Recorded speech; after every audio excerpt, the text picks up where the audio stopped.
Hello student, कैसे हैं आप सब। एक बार पुनः शिव कोचिंग क्लासेस पर स्वागत है। और क्लास 12th मैथ में बच्चों प्रश्नावली 1.1 का क्वेश्चन नंबर 10 से आज स्टार्ट होने वाला है। मतलब क्वेश्चन नंबर जो 10 है इसके आगे का अपन करेंगे। क्वेश्चन नंबर 9 तक ऑलरेडी हमने आपको वीडियोज प्रोवाइड कर दिया है। उम्मीद करता हूँ आप लोग देख लिए होंगे। नहीं देखें तो प्लेलिस्ट में जाइए, शिव कोचिंग क्लासेस के मेन चैनल पर आप लोग वहां पर जाएंगे तो प्लेलिस्ट में आपको क्रम से वीडियो मिल जाएंगे। चलिए शुरू करते हैं बच्चों। क्वेश्चन आप देखिएगा कि ऐसे संबंध का उदाहरण दीजिए जिसमें सम्मित हो परंतु ना तो स्वतुल्य हो और ना ही संक्रामक हो, संक्रामक हो परंतु ना तो स्वतुल्य हो ना सम्मित हो, स्वतुल्य हो तथा सम्मित हो किंतु संक्रामक ना हो, स्वतुल्य तथा संक्रामक हो किंतु सम्मित ना हो, सम्मित तथा संक्रामक हो किंतु स्वतुल्य ना हो। अब ये आपको बार बार परेशान करा, पूरा चैप्टर में ही तो चल रहा है। और उम्मीद करता हूं आप लोग पहले समझ गए होंगे कि स्वतुल्य क्या है, संक्रामक क्या है, सम्मित क्या है और तुल्यता क्या है। फिर भी आप लोग नहीं समझे तो मेरा तो काम ही है आप लोगों को समझाने के लिए। तो यहाँ पर एक बार हम चर्चा कर ही लेते हैं बच्चों। जैसे पहला नंबर जब हम बात करते हैं स्वतुल्य के लिए, स्वतुल्य में क्या होता है कि स्वयं का रिलेशन होना चाहिए। ए रिलेशन ही खुद का संबंध खुद से होना चाहिए। तो ये आपका स्वतुल्य स्वयं के साथ यदि संबंध दर्शा रहा है, अर्थात ए कामा ए आपका बिलोंग कर रहा है कैपिटल आर में, रिलेशन में, यानी ए का रिलेशन ए के साथ हो तो स्वतुल्य हो जाता है। दूसरे नंबर पर हम आते हैं सम्मित में। सम्मित में ये होता है कि यदि ए का रिलेशन बी से है तब कहीं ना कहीं वही रिलेशन बी का ए से होना चाहिए। अर्थात ए कामा बी बिलोंग कर रहा है यदि आर में, तब बच्चों कहीं ना कहीं बी कामा ए भी बिलोंग करना चाहिए आर में। ये चीज हो गया। मतलब हम आपसे यदि संबंध दर्शा रहे हैं, जो भी संबंध यदि भाई का संबंध है तो आपका भी हमारे के साथ मतलब हमारे से भाई का ही संबंध होना चाहिए। तीसरे नंबर पे जब आता है संक्रामक की बात, तो संक्रामक में 3 होते हैं कि यदि ए का रिलेशन बी से है और बी का रिलेशन सी से है तब कहीं ना कहीं ए का रिलेशन सी से होना चाहिए। अर्थात ए कामा बी बिलोंग कर रहा है कैपिटल आर में, बी कामा सी बिलोंग कर रहा है कैपिटल आर में, तब कहीं ना कहीं ए कामा सी मतलब इसका संबंध सी से भी आपका बिलोंग करे कैपिटल आर में, तब वो संक्रामक संबंध होता है। स्वतुल्य में किसी भी अवयव का स्वयं के साथ संबंध वो स्वतुल्य होता है, किसी भी अवयव का स्वयं के साथ संबंध वो स्वतुल्य होता है। सम्मित में ए का बी के साथ संबंध, उसी प्रकार बी का ए के साथ संबंध होना चाहिए तो सम्मित होता है। संक्रामक में ए का बी के साथ जिस प्रकार संबंध और बी का सी के साथ जिस प्रकार संबंध, वही संबंध ए का सी से होना चाहिए। मतलब ए और बी भाई भाई, बी और सी भाई भाई, तब ए और सी भी भाई भाई होने चाहिए। सिंपल है, समझ गए। ए और बी भाई भाई, बी और सी भाई भाई, तो कहीं ना कहीं ए और सी भी आपके भाई भाई होने चाहिए। तो अपन यहाँ पर सॉल्यूशन करेंगे। पूरा विधिवत आपको कंप्लीट कराया जाता बच्चों। ये क्वेश्चन नंबर 10 है और 10 का हम करने जा रहे हैं हल। और इस 10 के हल में पहले नंबर की हम बात करते हैं, सम्मित हो परंतु ना तो स्वतुल्य हो और ना ही संक्रामक हो। इसको सॉल्यूशन देना है तो स्वतुल्य का मतलब देखो जरा, सम्मित हो मतलब ए का रिलेशन बी से हो और बी का रिलेशन ए से हो, किंतु स्वतुल्य यहाँ पर सम्मित हो परंतु स्वतुल्य हो ना ही संक्रामक हो। क्वेश्चन को बढ़िया ढंग से समझना है। सम्मित हो, सम्मित का मतलब ए का रिलेशन बी से, तो कहीं ना कहीं बी का रिलेशन ए से होना चाहिए, तब तो आपका क्या कहलाएगा सम्मित। और स्वतुल्य ना हो मतलब स्वयं का रिलेशन ना होना चाहिए, स्वयं का रिलेशन किसी भी प्रकार से ना होना चाहिए। तो जैसे मैंने कहा एक समुच्चय ले लिया, समुच्चय मैंने लिया ए बी और सी। अब बच्चों इसमें 3 चीजें मैं आपको बता दूं कि जब हम सम्मित की बात करते हैं तो सम्मित में रिलेशन में क्या क्या होना चाहिए। सम्मित में आप ही बताओ कि यदि ए का रिलेशन बी से है, ए का रिलेशन बी से है तो कहीं ना कहीं बी का रिलेशन ए से होना चाहिए, बी का रिलेशन ए से होना चाहिए। और कुछ भी दे दो आप, बी सी दे दो, बी सी दे दो, ऐसा कर दिए, कोई दिक्कत नहीं। संबंध तो हमको बताना है, जरूरी थोड़ी ना कि जो भी हम किताब है उतना ही करें, और भी एक्स्ट्रा लिख सकते हैं, बस ये फॉलो ना हो स्वतुल्य। स्वतुल्य इनमें नहीं है, क्यों? क्योंकि ए का रिलेशन ए से कहीं नहीं दिख रहा है, बी का रिलेशन बी से कहीं नहीं दिख रहा है, सी का रिलेशन सी से नहीं दिख रहा है, इसलिए आपका ये स्वतुल्य नहीं है। संक्रामक नहीं है, क्यों? क्योंकि ए का रिलेशन बी से है, बी का रिलेशन सी से है, किंतु ए का रिलेशन सी से नहीं हुआ है, इसलिए आपका ये संक्रामक नहीं है। थोड़ा क्वेश्चन को अच्छे तरीके से समझिए। जब हमारा स्वतुल्य होगा तो ए का रिलेशन ए से होना चाहिए, स्वयं का रिलेशन स्वयं से, बी का रिलेशन बी से, सी का रिलेशन सी से। अब जब हमको स्वतुल्य नहीं दर्शाना है तो इनको नहीं लिखना है, बस समझ में आया। जब हम बात करेंगे बच्चों सम्मित की, सम्मित में यदि ए का रिलेशन बी से हो गया तो बी का रिलेशन ए से होना चाहिए। यदि इनमें दोनों में से कोई एक अनुपस्थित है तो सम्मित नहीं होगा। जैसे मैं कहा बी का रिलेशन सी से है, ठीक है, और जब ए का रिलेशन सी से नहीं होगा उसमें तो आपका संक्रामक नहीं होगा, ये चीज है। ठीक, क्वेश्चन के आधार पर हम चलते चलेंगे। दूसरे नंबर पर देखिएगा, दूसरा नंबर क्या कहता है, संक्रामक हो अर्थात ए का बी से संबंध हो, बी का सी से और ए का सी से हो। चलो ठीक है।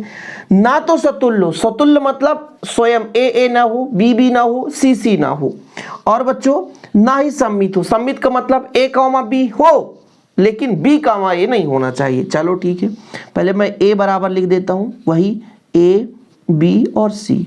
ठीक है, अब मैं रिलेशन कहता हूं क्या क्या होना चाहिए, संक्रामक हो परंतु स्वतुल्य ना हो। संक्रामक का मतलब ए कामा बी हो, ठीक है, फिर बी कामा सी हो, तब कहीं ना कहीं सी कामा ए या ए कामा सी होना चाहिए, तब आपका ये संक्रामक होगा। और आप कहोगे भैया स्वतुल्य नहीं है, स्वतुल्य नहीं है क्यों, क्योंकि ए कामा ए नहीं है, बी कामा बी नहीं है, सी कामा सी इसमें नहीं है, इसलिए स्वतुल्य नहीं है। यदि ए कामा बी है और इसकी जगह आप बी कामा ए भी लिख देते तो फिर ये सम्मित हो जाता है, लेकिन बोला है ना तो स्वतुल्य ना तो सम्मित। अगला नंबर स्वतुल्य तथा सम्मित हो किंतु संक्रामक ना हो, स्वतुल्य होना चाहिए।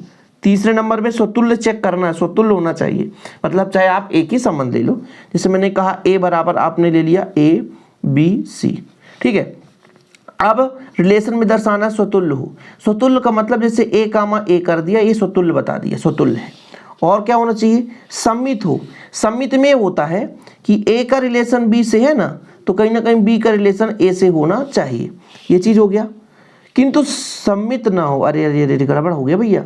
स्वतुल्य तीसरा नंबर, स्वतुल्य तथा सम्मित हो, ठीक ठीक, संक्रामक ना हो, ये संक्रामक नहीं है। संक्रामक क्यों नहीं है, क्योंकि ए का रिलेशन बी से है और बी का रिलेशन सी से होना चाहिए, तब फिर ए का रिलेशन भी सी से होना चाहिए।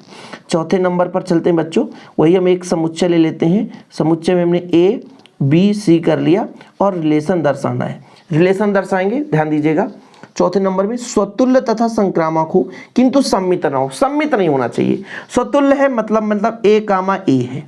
फिर हम क्या दर्शाएंगे, संक्रामक हो, संक्रामक का मतलब ए कामा बी है, फिर बी कामा सी है, फिर वही ए कामा सी हो गया। तो ये आपका बच्चों ए और ए क्या बता दिया, ए ले लो, बी ले लो, ठीक है। इस तरीके से आप बता सकते हो कि ये आपका स्वतुल्य है। फिर ए कामा बी कामा सी, तो ए कामा सी, तो ये आपका संक्रामक है। सम्मित इसमें हमने नहीं दर्शाया है। पांचवें नंबर में 5 ही तक है ना, 5 ही तक है। सम्मित हो संक्रामक किंतु स्वतुल्य ना हो। चलो ए बराबर आपने लिया ए बी सी, इसमें रिलेशन में दर्शाना है सम्मित हो। सम्मित मतलब ए कामा बी, तो बी कामा आपका ए होना चाहिए, ठीक है। और संक्रामक हो तो ए कामा बी कामा सी, फिर ए कामा सी होना चाहिए, ये चीज है। ये आपका प्रूव हो गया, खत्म, पांचों कंप्लीट हो गया, 10वां का पांचों कंप्लीट। हम पूरा क्रम से समझा रहे हैं ताकि आप लोगों को दिक्कत ना हो सके बच्चों। इसके बाद हम चलेंगे, जानते हैं किस नंबर पे, 11वें नंबर में। कौन से नंबर पे, 11वें नंबर पे हल करेंगे, ठीक, थोड़ा समझिएगा। सिद्ध कीजिए कि किसी समतल में स्थित बिंदुओं का समुच्चय, बिंदुओं के समुच्चय में, समतल में समुच्चय है मतलब कई सारे बिंदु हैं, जहां पे आर दे के रखा है पी क्यू, बिंदु पी की मूल बिंदु से दूरी बिंदु क्यू के मूल बिंदु से दूरी के समान है। बड़ा कंफ्यूजन हो गया ना, इसमें आप लोगों को दिक्कत हो जाएगी। बोला है एक समतल है, इसमें कई सारे बिंदु हैं, कई सारे बिंदु, लेकिन यहाँ पर ये बताया गया, जिसे मान लेते हैं यहाँ पे मूल बिंदु है, मूल बिंदु पे 0 0। अब यहाँ से जो भी एक बिंदु लेंगे उसकी दूरी, दूसरा बिंदु होगा उसकी दूरी समान होगी। यहाँ पे तीसरा बिंदु लेंगे, इसकी दूरी मूल बिंदु के दूरी के समान होगी। यहाँ पे चौथा बिंदु ले लो, 5वां बिंदु ले लो, हमेशा समान होगी। कोई 2 बिंदु लो तो मूल बिंदु की दूरी उसकी समान होनी चाहिए। जैसे हमने कहा यहाँ पे P ले लिया, यहाँ पे Q, इसको मूल बिंदु से दूरी निकाला तो समान निकला। यहाँ पे हमने t ले लिया, यहाँ पर s हमने निकाला, तो इनकी दूरी मूल बिंदु से समान होनी चाहिए। जब भी हम दो बिंदु लेंगे, बोला है इस समतल में बहुत सारे बिंदु हैं, इस समतल में लाखों बिंदु हैं, करोड़ों बिंदु हैं, इससे मतलब नहीं है। हम जब भी दो बिंदु लें तो वो मूल बिंदु से समान दूरी पर होने चाहिए। अभी यहाँ पर समझो, ठीक है। अब हम कहेंगे भैया स्वतुल्य स्वयं के लिए हम दो बार यही P बिंदु ले लें तो ये दोनों बार दूरी समान होगा कि नहीं। दो बार समान बिंदु हम यहाँ पर R ले लें दो बार, तो समान उसी बिंदु को हम समानता दर्शा सकते हैं कि नहीं। तो मतलब खुद का रिलेशन खुद से होगा कि नहीं, क्योंकि उसी बिंदु से दो बार आप दूरी की गणना करोगे, बिल्कुल समान होगा। यानी बिंदु P की दूरी मूल बिंदु से बिंदु P के दूरी के मूल बिंदु से बराबर होगा। सिंपल है, कोई दिक्कत है नहीं इसमें। हम यदि दो बिंदु लेंगे तो इसमें बोल के ही रखा है दो बिंदु यदि है लेकिन मूल बिंदु से समान दूरी पर होना चाहिए। क्वेश्चन देखो, कोई भी दो बिंदु लोगे, यदि PQ लिया आपने तो P की मूल बिंदु से दूरी Q की मूल बिंदु से दूरी के समान है। मतलब जब हम P और Q लिए तो P की जितनी दूरी है मूल बिंदु से उतनी ही दूरी Q की है मूल बिंदु से। चीजें क्लियर? मैंने जो समझाया अभी, जितना मैंने भाषण दिया, सब कुछ वही चीज है कि मैं जितने भी समतल में बिंदु, कोई भी दो बिंदु लूं, जब भी मैं दो बिंदु ले लूंगा वो दोनों बिंदुओं की दूरी मूल बिंदु से समान होगी। ये चीज आपको दे के रखा है। मतलब हमारे पास R है, R इस प्रकार से है कि जब भी हम P और Q लेंगे सच दैट इस प्रकार से है कि बिंदु P की मूल बिंदु से दूरी, मूल बिंदु से दूरी बिंदु Q की मूल बिंदु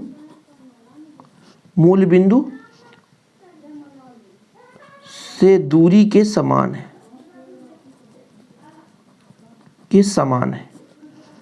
कोई दिक्कत नहीं है, के दूरी के समान है। क्लियर है? हमको तीन चीज लेकर चलना है। पहला तो आपको सिद्ध करना है स्वतुल्य के लिए। पहला क्या बच्चों? स्वतुल्य। यार एक क्वेश्चन समझो, लेकिन इतना अच्छे से समझो कि आपको रटना ना पड़े। हमने कहा कि जितने भी बिंदु हैं उस सभी मूल बिंदु से समान है, तो हम P बिंदु की दूरी P बिंदु से ही गणना करेंगे। क्यों?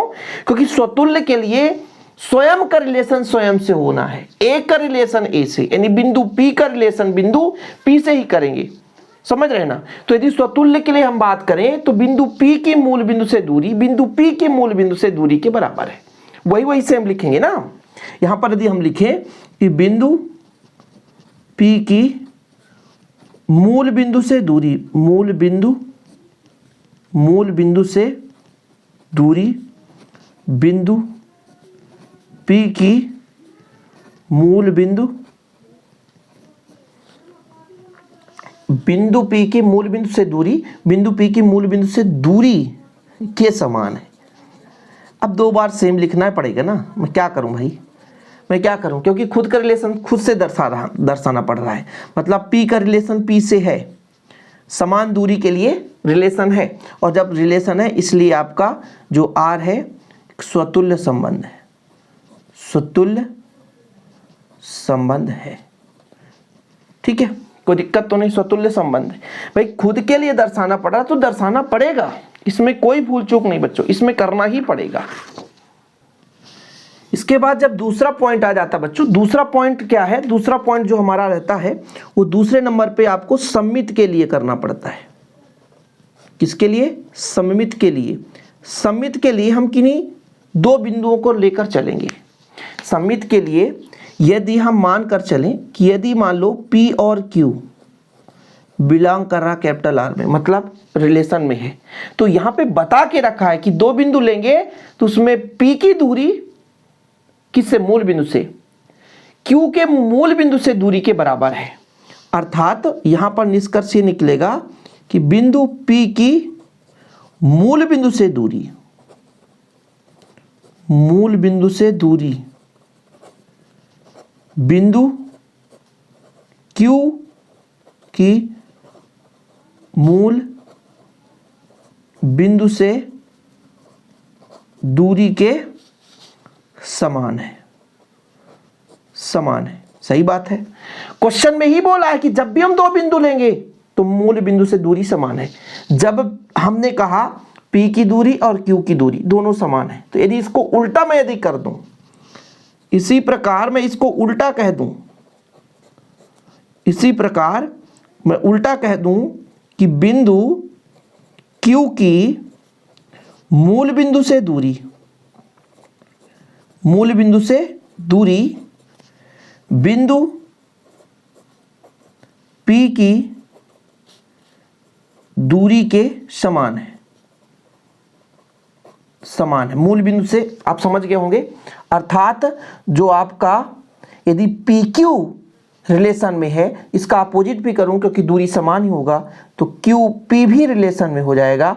और चूंकि आपको पता है यदि A का रिलेशन B से है और B का रिलेशन A से हो गया, अतः जो R है बच्चों, अतः R सममित संबंध है, सममित संबंध है।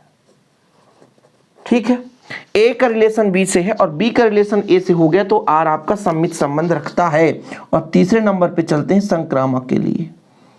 जो लंबा चौड़ा है तो लिखना पड़ेगा, इसमें कोई रोक टोक की बात नहीं है, इसमें कोई भूल भुलैया आप नहीं कर सकते हैं। संक्रामक के लिए ये करना पड़ता है कि यदि हमने यहाँ पर दो बिंदु लेकर चलना पड़ेगा। दो बिंदु क्यों? क्योंकि भाई साहब PQ बिलोंग टू R तथा Q को T से कर दें बिलोंग, या S से कर दें, QS बिलोंग टू R। दो बिंदु लेकर चल रहे हैं भाई, R तो ले नहीं सकते हैं QR, क्योंकि R ऑलरेडी रियल नंबर पे रिलेशन दर्शा रहा है। अब दो बिंदु हैं, यहाँ पे बड़ी परेशानी होगी। कहने का मतलब मूल बिंदु से दूरी P और Q की दूरी समान है यदि रिलेशन में है। इसी प्रकार Q की दूरी S से समान है, तो कहीं ना कहीं P की दूरी भी S से समान होनी चाहिए। तब यहाँ पर लंबा चौड़ा लिखना था, तो मैंने कहा कि PQ बिलोंग टू R, तो PQ दूरी बराबर Q की दूरी, सिंपल है। यदि QS बिलोंग, तो Q की दूरी बराबर S की दूरी। जब P की दूरी Q की दूरी समान है, तो बच्चों कहीं ना कहीं Q और S की दूरी समान है, तब आपका P और S की भी दूरी समान होगी। आपको समझ में आया? जैसे मैं कहता हूँ ना भाई, ये मैं कह रहा हूँ एक मूल बिंदु है, मैंने कहा ये P और ये Q, ठीक, ये दोनों समान दूरी पर है, इसकी दूरी बराबर है। फिर मैंने कहा ये Q और S, इसकी भी दूरी, ये दूरी समान है। तब बताओ ये मूल बिंदु से P और S की दूरी समान होगी कि नहीं? जब मैंने कहा दो ये है तो दो ये है, फिर मैंने कहा जब ये दो है तो ये भी दो, तो बताओ ये आपका मान लो OP है, ये OP है और OS के बराबर है कि नहीं? बिल्कुल है। कह सकते हैं ना PQ बिलोंग टू R, मतलब P की मूल बिंदु से दूरी और Q की मूल बिंदु से दूरी समान है, बराबर का चिन्ह लगा है। QS बिलोंग टू R, मतलब Q की मूल बिंदु से दूरी और S की मूल बिंदु की दूरी बिल्कुल समान है। तब बच्चों जब P की दूरी Q की दूरी समान है, फिर Q और S की दूरी समान है, तो कहीं ना कहीं P और S की दूरी समान है। अर्थात हम कह सकते हैं कि नहीं कि भाई साहब जो आपका P और S भी है बिलोंग टू R है। अतः जो आपका R है वो क्या है? संक्रामक है, संक्रामक है। और चूंकि यदि सममित भी है, स्वतुल्य भी है और संक्रामक भी है, तो आपका वो तुल्यता संबंध व्यक्त करता है। यहाँ पर देख सकते हैं क्वेश्चन ही पूछा गया था कि सिद्ध कीजिए कि R एक तुल्यता प्रदत्त संबंध R एक तुल्यता संबंध है। तो यहाँ पर आप लोग लिख सकते हैं इसलिए प्रदत्त संबंध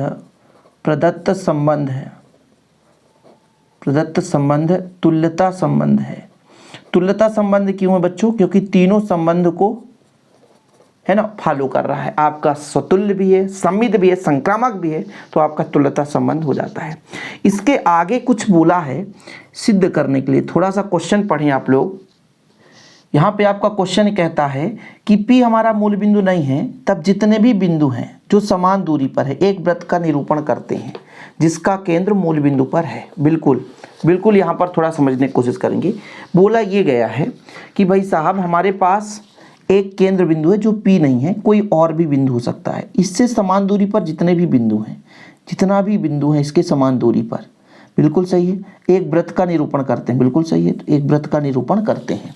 तो यहाँ पर मैं मान के चलता हूँ एक मूल बिंदु है, और बच्चों यहाँ पर जितने भी बिंदु मैं मान के चलता हूँ, जैसे एक बिंदु यहाँ पर है, एक बिंदु यहाँ पर है, एक बिंदु यहाँ पर, एक बिंदु यहाँ पर, एक बिंदु यहाँ पर, ऐसे ही कई सारे बिंदु हैं और इन बिंदुओं को यदि मिला दिया जाए तो एक वृत्त का निर्माण करेंगे। सही बात है कि नहीं, एक वृत्त का निर्माण करेंगे कि नहीं।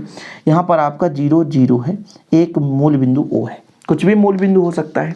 तो चूंकि आपको पता है कि वृत्त के बोला क्या है कि जितने भी बिंदु P से समान दूरी पर हैं उन बिंदुओं को यदि मिला दिया जाए तो एक वृत्त का निर्माण करते हैं। तो बिल्कुल सही है, क्योंकि वृत्त की परिधि के बिंदु ही वृत्त के केंद्र से समान दूरी पर होते हैं। तो चूंकि आप लोग लिख सकते हैं यहाँ पर वृत्त के परिधि के प्रत्येक बिंदु, वृत्त के परिधि के प्रत्येक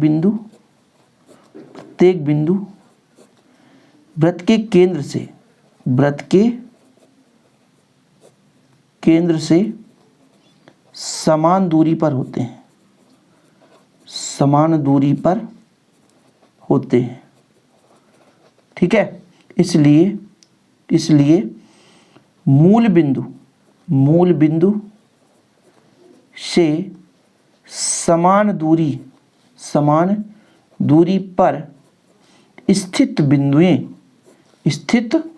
बिंदुएं एक वृत्त का निर्माण करते हैं, भले ही चाहे बच्चों 2 क्वेश्चन में कराऊं, लेकिन सॉलिड रहना चाहिए, मन में डाउट वाला क्वेश्चन बिल्कुल नहीं रहना चाहिए।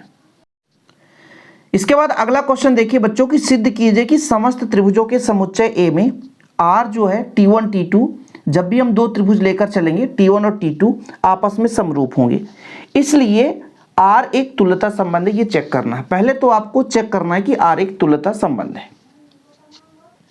तो जब भी हल करते हैं बच्चों, हमारा एक नियम होता है कि क्वेश्चन में जो दे के रखा रहता है उसे हम लिख लेते हैं कि जैसा A आपका एक त्रिभुजों का समुच्चय है, जिसमें आप स्वयं देखें कि जब भी संबंध में 2 त्रिभुज लेकर चलेंगे वो आपस में समरूप होंगे, ये चीज पता है। अब कोई भी त्रिभुज आपस में यदि समरूप हैं, तो यदि हम किसी सिंगल की बात करें कि अपने आप में कोई त्रिभुज समरूप होगा कि नहीं, तो बिल्कुल समरूप होगा। तो पहला नंबर बच्चों स्वतुल्य के लिए अब लगातार आपको हर एक लेक्चर में ये आपको शब्द मिल रहा है, तो उम्मीद करता हूं आपको याद हो गया होगा। स्वयं की बात करते हैं कि भाई प्रत्येक त्रिभुज स्वयं के समरूप होता है कि नहीं होता है। तो चूंकि यहां पर हम लिख सकते हैं कि प्रत्येक त्रिभुज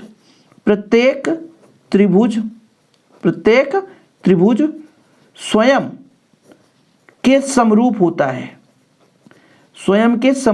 है, मतलब वही त्रिभुज लिख देंगे तो रूप बराबर होगा कि नहीं, संगत भुजाओं का अनुपात समान होगा।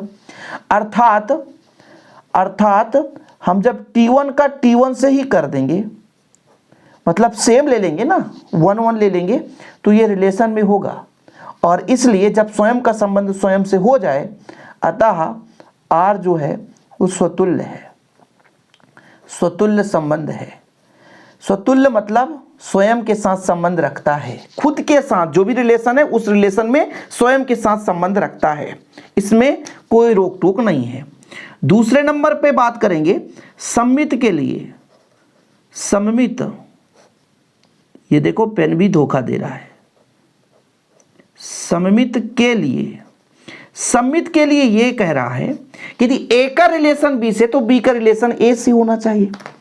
तो हम यहां पर मान के चलते हैं कि माना 2 त्रिभुज हैं T1 और T2 वो रिलेशन में है। जब 2 त्रिभुज रिलेशन में है तो बोल के रखा है कि यदि 2 त्रिभुज रिलेशन में हैं, मतलब T1 T2 बिलोंग कर रहे हैं, तो कहीं ना कहीं दोनों त्रिभुज समरूप हैं। T1 और T2 समरूप त्रिभुज हैं। ये कहां से आया, ये क्वेश्चन से आया कि जब भी हम 2 त्रिभुज लेकर चलेंगे तो आपस में समरूप ही रहेंगे। अच्छा, T1 जब T2 से समरूपता दर्शाता है तो क्या हम T2 को कहते हैं T1 समरूप है कि नहीं, उल्टा कह सकते हैं कि नहीं समरूप है। जैसे मैं कह दूं कि आपकी उम्र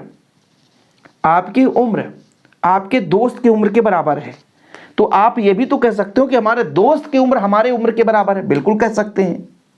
तो हमने यहां पर बिल्कुल कहा कि T1 जब T2 के समरूप है तो T2 भी T1 के समरूप है, उल्टा कह सकते हैं। अर्थात ये जो हमारा T1 और T2 बिलोंग कर रहा था, तो इस बार हमारा T2 और T1 बिलोंग कर रहा है कैपिटल R में। जो भाई A का रिलेशन B से था, अब जब आपस में समरूप है यार तो कह सकते हैं A के समरूप B है तो कहीं ना कहीं B भी समरूप है A के, ये तो बिल्कुल कह सकते हैं। अतः R आपका सममित है, अतः R सममित संबंध है, सममित संबंध है, ज़्यादा रोक टोक की बात ही नहीं है भाई, समरूपता है इसलिए इसमें ज़्यादा रोक टोक हम कर भी नहीं सकते हैं, कोई छेड़खानी नहीं हो सकता है, समझ रहे। तीसरा नंबर जब आता है बच्चों संक्रामक की बात, संक्रामक में क्या होता है, संक्रामक के लिए, संक्रामक में कहीं ना कहीं इस प्रकार लेंगे कि A का रिलेशन B से है, यदि T1 और T2 बिलोंग कर रहे हैं R में तथा T2 T3 बिलोंग कर रहा है R में। कहने का मतलब यदि T1 T2 बिलोंग कर रहा है, T1 T2 बिलोंग कर रहा है R में, तो ये हम कह सकते हैं कि T1 और T2 समरूप हैं। तो यहां पर कह सकते हैं T1 T2 समरूप हैं, समरूप त्रिभुज हैं, ठीक है, तथा T2 T3 समरूप त्रिभुज हैं। यदि आपसे कहें कि T1 जो है T2 के समरूप है, ये 1 है बच्चों, यहाँ पे कॉमा लगा दो, 1 है 2 के समरूप है, 2 जो है 3 के समरूप है, तब हम कह सकते हैं कि T1 तथा T2 त्रिभुज भी T3 कर दो, T3 त्रिभुज भी समरूप होंगे, सिंपल है। अर्थात T1 और T3 भी बिलोंग करेगा कैपिटल R में, अतः R संक्रामक संबंध है, कोई नहीं रोक सकता, संक्रामक संबंध है। क्यों संक्रामक संबंध है बच्चों? क्योंकि भाई यदि हम बोलते हैं कि दो त्रिभुज लिए आपस में क्या है, समरूप है, अच्छा T1 T2 के समरूप है, T2 T3 के समरूप है, तो भाई जब ये इसके समरूप ये इसके समरूप तो कहीं ना कहीं 1 भी 3 के समरूप होगा ना, यही चीज तो बताना है संक्रामक में। A का रिलेशन B से है, B का रिलेशन C से है, तब A का भी रिलेशन C से होना चाहिए। चूंकि दिया गया संबंध सममित स्वतुल्य और संक्रामक है, चूंकि दिया गया संबंध स्वतुल्य भी है, क्या बच्चों, स्वतुल्य है, स्वतुल्य सम्मित है, सम्मित हुआ संक्रामक है,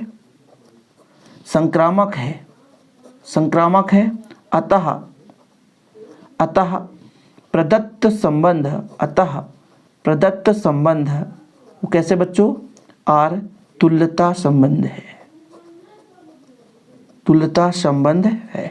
कोई दिक्कत तो नहीं है, प्रूव कर दिया मैंने। सिस्टमेटिक एक पॉइंट में लिख के समझा रहा हूं, किसी के औकात नहीं है एक नंबर भी काट लेने की बच्चों। यदि आप इतना लिखते हैं तो पूरे के पूरे अंक आपको मिलेंगे।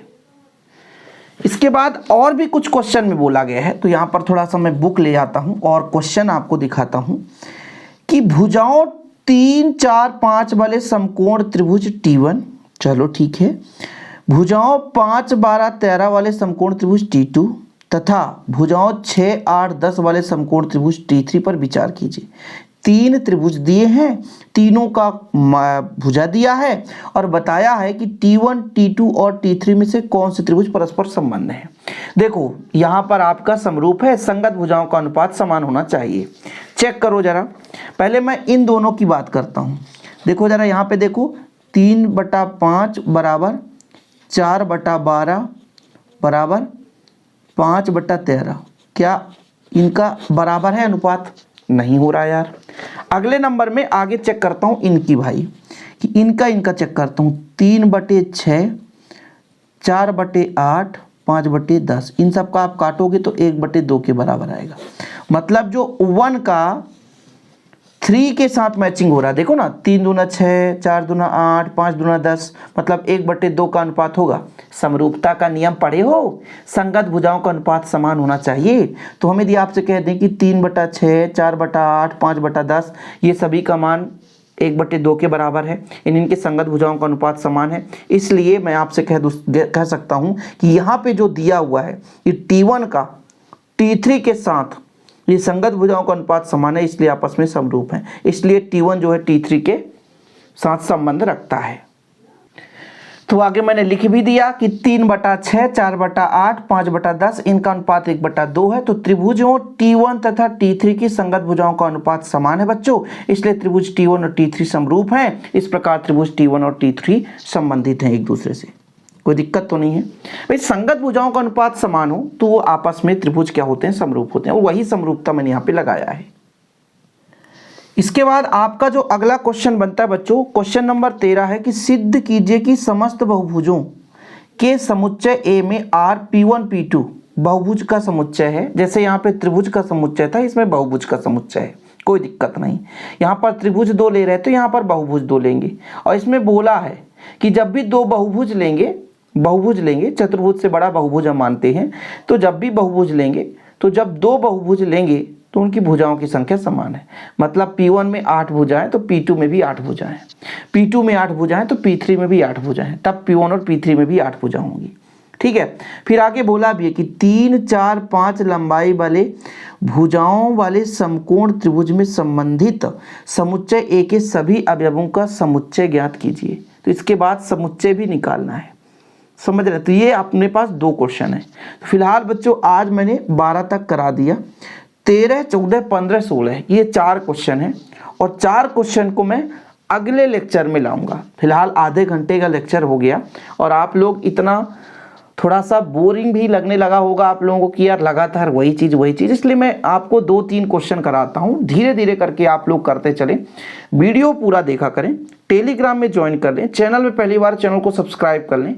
कुछ बच्चे कहेंगे कि सर नोटिफिकेशन नहीं आता, तो कभी कभी यूट्यूब का नोटिफिकेशन नहीं आता तो आप लोग डेली सुबह मॉर्निंग में, अभी वीडियो आ रहा है जब मैं वीडियो दे रहा हूं तो सुबह मॉर्निंग में 7 बजे, यानी 7 बजे सुबह आपका मैथ का वीडियो आ रहा है, तो प्लीज़ आप लोग करते चलें। बाद में टाइमिंग चेंज भी कर सकते हैं, लेकिन अभी फिलहाल सुबह 7 बजे आप लोग लगातार मेहनत करें और निरंतर हम आपके लिए मेहनत करते रहेंगे, बिल्कुल निश्चिंत रहें। चलिए आज के लिए इतना ही। वीडियो पसंद आए तो लाइक करके शेयर करें। जय हिंद, वंदे मातरम।